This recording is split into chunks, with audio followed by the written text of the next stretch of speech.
अब आप दिल्ली में देखिए कि लगभग 4 हफ्ते हो गए हैं लॉकडाउन को, और वहाँ पे ना केवल संक्रमण कम हो रहा है, नंबर्स कम हो रहे हैं, 2200 के केसेस आ रहे हैं, और जो पहले डेथ्स 300 साढ़े 300 हो रही थी, अब वो घट के 200 के लगभग आ गई हैं। इसी तरह से अगर आप मुंबई का भी ग्राफ देखें, तो वहाँ पे भी लॉकडाउन की वजह से केसेस भी कम हो रहे हैं और डेथ्स भी कम हो रही हैं। लेकिन साउथ इंडिया में, ख़ास तौर पे उधर स्टेट्स में जहाँ केसेस बढ़ रहे हैं, वहाँ पे मॉर्टेलिटी भी अकॉर्डिंगली बढ़ रही है। तो मेरी ये राय है कि जैसे जैसे नंबर ऑफ़ केसेस कम आएंगे, तो एक लैग पीरियड रहेगा बीच में। और मैंने ये भी देखा है, ये भी कहते हैं कि जो डेथ की जो फिगर्स हैं उनको रिपोर्ट होने में भी 10-15 दिन का एक गैप रहता है। तो जो फिगर्स आप आज देख रहे हैं वो शायद 10-15 दिन पहले की हैं। तो अब जो हैं धीरे धीरे करके अगले 5-7 दिनों में मेरा ये ओपिनियन है कि आपका आंकड़ा भी कम आएगा फिगर्स का, संक्रमण का, और जो नए पेशेंट्स हो रहे हैं।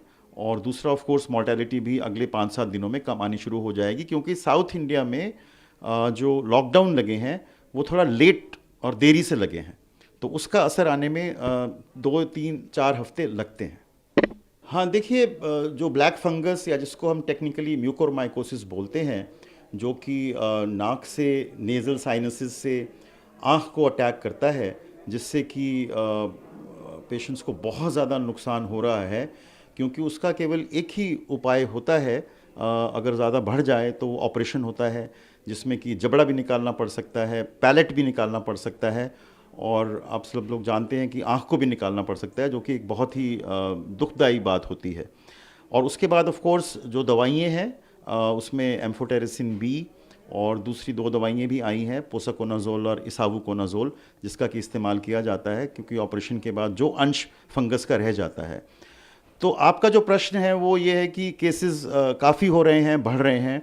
यस, अभी तो जो फिगर्स आ रहे हैं उसमें 8000 केसेस के करीब जो है ब्लैक फंगस के आज तक रिपोर्ट हुए हैं डिफरेंट डिफरेंट स्टेट्स से। तो उसका जो मेन कारण है इस फंगस के बढ़ने का, वो अनकंट्रोल्ड शुगर होता है। और कोरोना पेशेंट्स को स्टीरॉयड्स दिए जा रहे हैं, और शायद लोग कहते हैं कि इंडिस्क्रिमिनेटली भी दिए जा रहे हैं, और मरीज़ जो हैं शुगर कंट्रोल नहीं करते हैं। तो ये जो म्यूकोरमाइकोसिस है, ये शुगर पे पनपती है।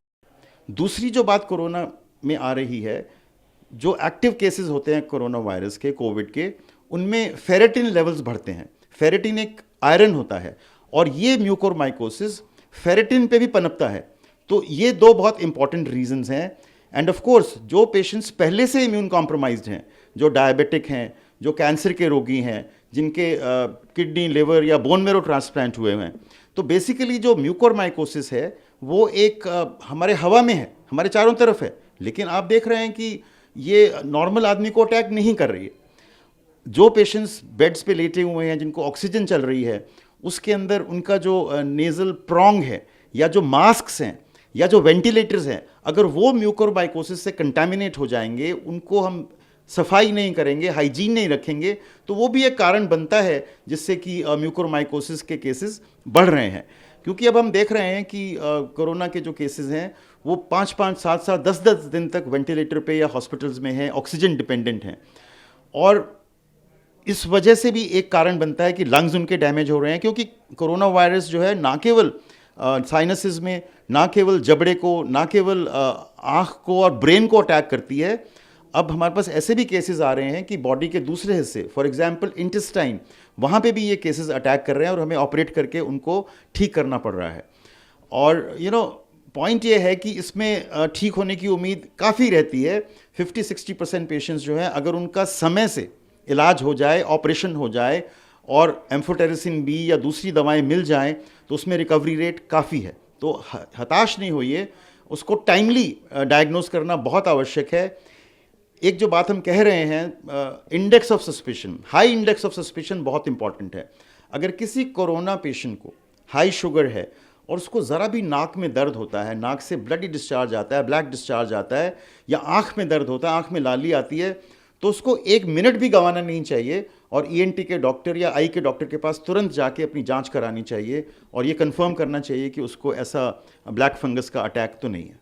हाँ राइट। तो ब्लैक फंगस जो है वो म्यूकोरमाइकोसिस, जो कि स्पोर्स होते हैं फंजाई के या फंगस के, वो हमारी हवा में है। वो उसको हम किसी तरीके से हटा नहीं सकते हैं। लेकिन हम लोग जो सक्षम लोग हैं, जिनको कि कोई बीमारी नहीं है, उनको म्यूकोरमाइकोसिस नहीं हो रहा है। तो म्यूकोरमाइकोसिस उन्हीं को हो रहा है जिनको कि अनकंट्रोल्ड शुगर है, जिनको कि कोरोना है, जिनको कि हाई फेरेटिन लेवल्स हैं, या दूसरी इम्यून कॉम्प्रोमाइज्ड सिचुएशंस में है, कीमोथेरेपी चल रही है या ट्रांसप्लांट की दवाएं चल रही हैं, या शुगर को वो कंट्रोल नहीं कर रहे हैं। तो सावधानी के लिए तो यही है कि एक तो हाई इंडेक्स ऑफ सस्पिशन जैसे मैंने बोला, और दूसरा हाइजीन। जो आप इनहेल कर रहे हैं ऑक्सीजन, अगर आप भर्ती हैं हॉस्पिटल में तो सिस्टर को, डॉक्टर को बोलें, क्योंकि ऑक्सीजन को पानी के थ्रू भेजा जाता है।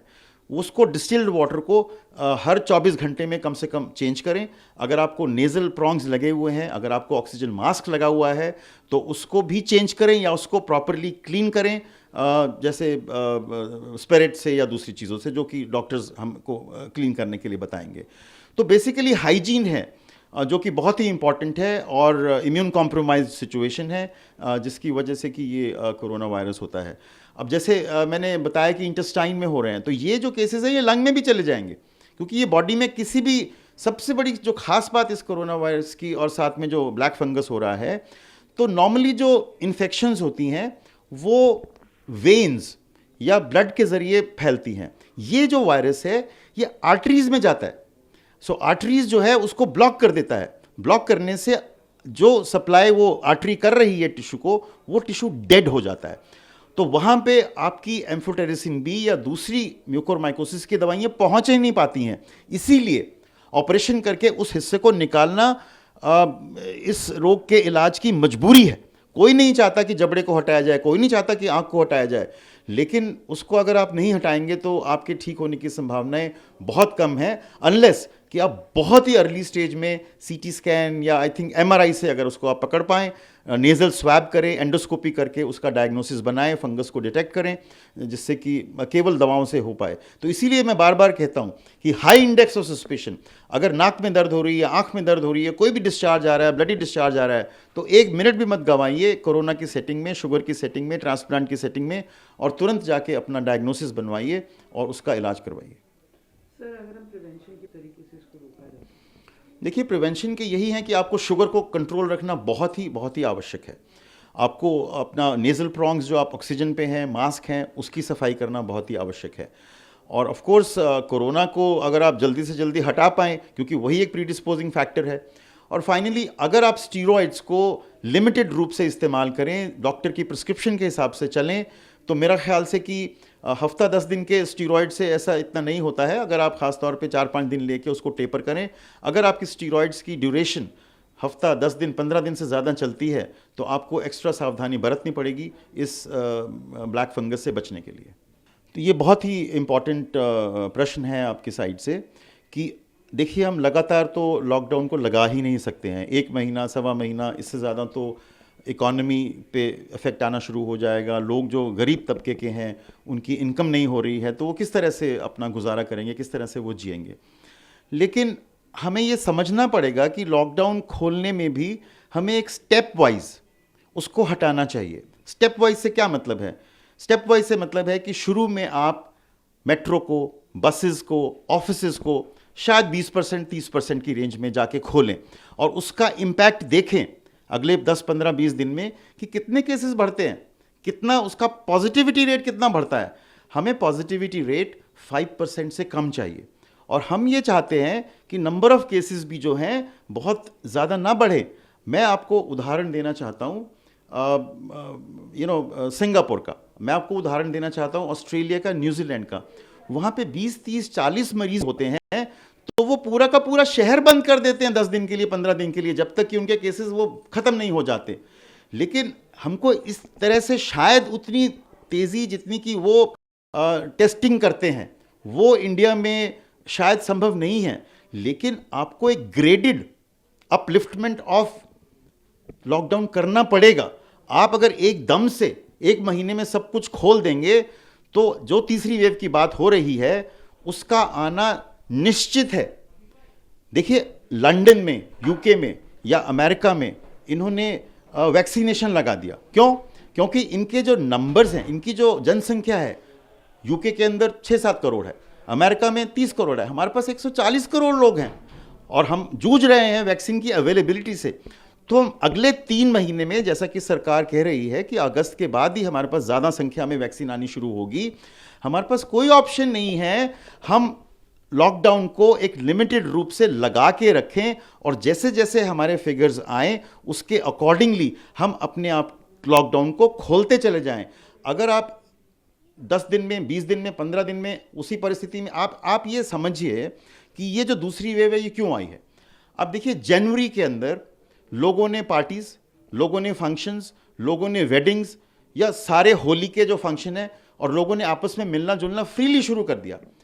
मैं ये कहता हूं कि मेट्रो के अंदर लोग मुंह से मुंह लगा के भर रहे थे, ऑफिस के अंदर कोई रोक टोक नहीं थी। और इस वायरस को 2 से 3 महीने चाहिए अपना रंग दिखाने के लिए। आपने जनवरी में देखा, आपने देखा कि बॉम्बे के अंदर, मुंबई के अंदर फरवरी मार्च में केसेस बढ़ने शुरू हुए और उसके बाद दिल्ली के अंदर मार्च में क्या हाल हो गया। लेकिन ये ना केवल मुंबई का असर था, ये जो जनवरी के अंदर जो शुरुआत हुई, ये जो इंपॉर्टेंट एक इशू है जो कि सरकार को, एक्सपर्ट्स को समझना पड़ेगा और समझना चाहिए कि वायरस आपको 2 महीने देती है।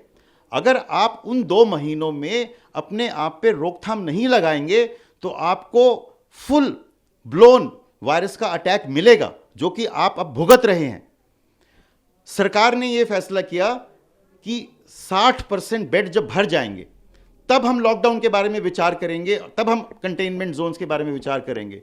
मैं इस विचार से काफ़ी हद तक सहमत नहीं हूं, क्योंकि जब 60% बेड बढ़ जाते हैं, जब दिल्ली के अंदर 3000, 4000, 5000 से केसेस ज़्यादा होने शुरू हो जाते हैं, उस वक्त तक तो वायरस घर घर पहुंच चुकी है। फिर तो आपको इंतज़ार करना है कि किसको बीमारी होनी है। आप ये कहो जी 90% लोगों को माइल्ड होती है, आप देखिए ना 10% लोगों का क्या हाल हो रहा है। ना आपको बिस्तरे मिले, ना आपको ऑक्सीजन मिली, ना आपको दवाई मिली, मरीज सड़कों पे रुल गए, और ना केवल रुल गए बल्कि अपनी जान भी उन्होंने त्याग दी, कोई इलाज नहीं हो पाया। और वही चीज़ें अभी साउथ इंडिया में भी हो रही हैं। तो आप उदाहरण देखिए ना दूसरे शहरों का, दूसरे देशों का। आप यूके का उदाहरण लीजिए, जनवरी के अंदर उन्होंने लॉकडाउन लगाया क्योंकि उनके केसेस बढ़ गए थे, लेकिन फरवरी में धीरे धीरे उनके केसेस कम हुए तो उन्होंने कहा कि हम अपना लॉकडाउन खोल रहे हैं। उन्होंने बड़े ग्रेडेड फैशन के अंदर 4th stage, 3rd stage, 2nd stage, 1st stage के अंदर उन्होंने धीरे धीरे करके लॉकडाउन खोलना शुरू किया। लेकिन अब आप देखिए पिछले 5-7 दिन में जब उन्होंने पाया अपने टेस्टिंग में कि ये जो इंडियन डबल म्यूटेंट वेरिएंट है ये लंदन में पहुंच गया है या बोल्टन सिटी में पहुंच गया है, उन्होंने अपना लॉकडाउन को लिफ्ट करना बंद कर दिया। उन्होंने एहतियात करना शुरू कर दिया कि अगर ये केसेस तेजी से जैसे इंडिया में फैले हैं तो हमारे देश को बहुत नुकसान हो जाएगा। वहाँ केसेस शायद उतने बढ़े भी नहीं, लेकिन उन्होंने प्रिकॉशन लेनी शुरू कर दी तुरंत। तो ये चीज़ मैं चाहता हूँ कि अगला लॉकडाउन जब खुलता है तो उसके पीछे साइंस होनी चाहिए कि कितनी जल्दी उसको कितना खोलना है। अगर आपके केसेस बढ़ रहे हैं तो आप इस बात का इंतज़ार ना करें कि आपका केसेस जब 3000 हो जाएंगे या आपके बेड्स जो हैं वो 50%, 60% बढ़ जाएंगे तो हम रिस्ट्रिक्शन लगाएंगे। मैं ये ज़रूर समझता हूँ कि रिस्ट्रिक्शन लगाने से इकॉनमी पे अटैक होता है, व्यापार पे अटैक होता है, इंसान की इनकम कम हो जाती है। लेकिन अब 6 हफ्ते से, 4 हफ्ते से जगह जगह पे ज़ीरो इनकम हो रही है ना, तो ये बात सरकार को समझनी पड़ेगी और जनता को समझानी पड़ेगी कि आपको जल्दी रोकथाम, जैसा कि कहते हैं लोग, prevention is better than cure.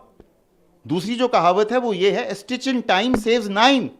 तो क्यों नहीं इस बारे में एक्सपर्ट्स, डॉक्टर्स और दूसरे लोग ये सोचते और अकॉर्डिंगली एक्ट करते हैं, जैसे कि दूसरे देशों के जो उदाहरण हैं, तो आप उनको फॉलो करें और कृपा करके धीरे धीरे करके, depending upon the number of cases, depending upon the positivity rate, आप खोलें। लेकिन आपको जहां पे भीड़ के इलाके हैं, एक और उदाहरण देता हूं जो मेरे मन में है, वो ये है कि आपने जब जनवरी फरवरी में पूरा खोल दिया था या दिसंबर के अंदर, तो कनॉट प्लेस में, करोल बाग में, डिफरेंट मार्केट्स के अंदर जब आप जाते थे तो पांव रखने की जगह नहीं होती थी, लोग एक से एक सट के चल रहे हैं। तो ये सारा जो इन्विटेशन है, इनविजिबल एनिमी है, हमको पता ही नहीं है कि कौन सा आदमी को क्या इन्फेक्शन है। ज़्यादातर लोग तो जो हैं वो एसिम्टोमेटिक होते हैं।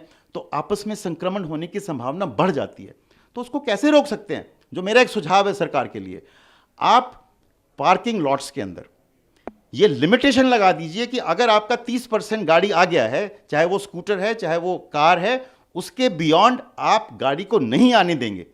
इस तरीके से आपके नंबर ऑफ लोग जो जा रहे हैं मार्केट्स में वो कम हो जाएंगे। मैं ये बिल्कुल सहमत हूं उस बात से कि आपको नुकसान होगा आपके बिजनेस के अंदर, आपके व्यापार के अंदर, लेकिन आप 20, 30, 40% बिजनेस पे चल तो सकोगे। अगर फुल ब्लोन अटैक हो जाएगा तो आप तो 6 हफ्ते के लिए जीरो हो जाओगे। तो ये बातें बहुत मेरे हिसाब से क्रिटिकल हैं, क्रूशियल हैं, जिसको कि सरकार को विचार करना चाहिए और ये सोचना चाहिए कि कितना लॉकडाउन किस वक्त खोलना है, कितना जायज़ है। हमारे पास वैक्सीन नहीं है और वैक्सीन अक्टूबर तक, सितंबर तक बहुत कम आने वाली है। आप कितनी भी वैक्सीन ले आएंगे, आप 10, 15, 20% से ज़्यादा को वैक्सीनेट नहीं कर पाएंगे अगस्त सितंबर तक। तो जब वैक्सीन ही नहीं है हमारे पास, जो कि एक बहुत बड़ा उपाय माना जाता है इस कोरोना को हराने के लिए, तो हमें एहतियात तो रखना ही पड़ेगा। लोग नहीं समझते हैं, लोगों को तो पैसा कमाना है, लोगों को तो काम पे जाना है, लेकिन सरकार को यह बात समझ के इंप्लीमेंट करना है, एनफोर्स करना है कि लोगों को आपस में रिस्ट्रिक्शन हो, और वो तरीका केवल लॉकडाउन का है। अब फुल लॉकडाउन नहीं है तो पार्शियल लॉकडाउन है, मिनी लॉकडाउन है, नाइट कर्फ्यू है। इस तरीके के विचार उनको करने चाहिए जिससे कि वायरस दोबारा से एक थर्ड वेव के रूप में ना आए और हम सब लोग सुरक्षित रहें।